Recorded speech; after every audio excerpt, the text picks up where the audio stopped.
let's say that you've had repeated fights with your wife about how domestic duties are going to be arranged around mealtime. And you believe me, you're going to have those fights.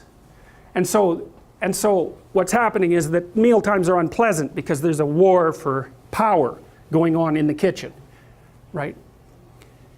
And so then you think one day, well, you're going to note that, and you're going to do an archaeological investigation and find out just what the hell is going on.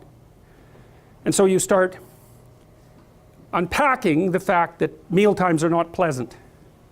And so what's in that little thing that you're unpacking, that package? Well, the entire power dynamic between men and women in the modern world is inside that dispute. And you might find that part of the reason that your wife is upset about the way that meal times are arranged is because her grandmother was beat by her grandfather, and that's playing a role in, it's played a role in determining her unconscious expectations, and that's pathologizing one of the day-to-day rituals in the house. And if you're going to unpack that, you're going to have to unpack all of that into, you take a little monster and you decompose it and you find out it's a hydra, it's got 50 heads.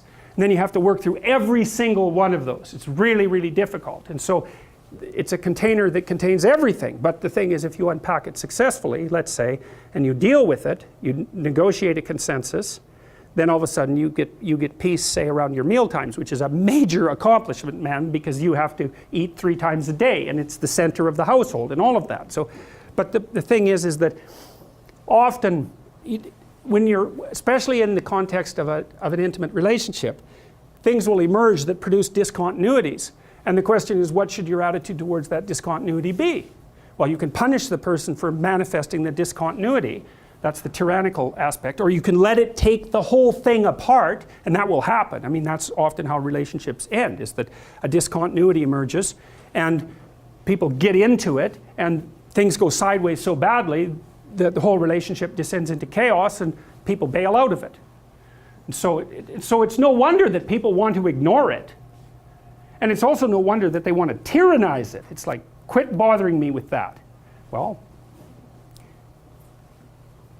possibly, but probably not. And also, if my attitude towards you is quit bothering me with that, your attitude towards me when I have the same sort of problem in reverse is going to be exactly the same.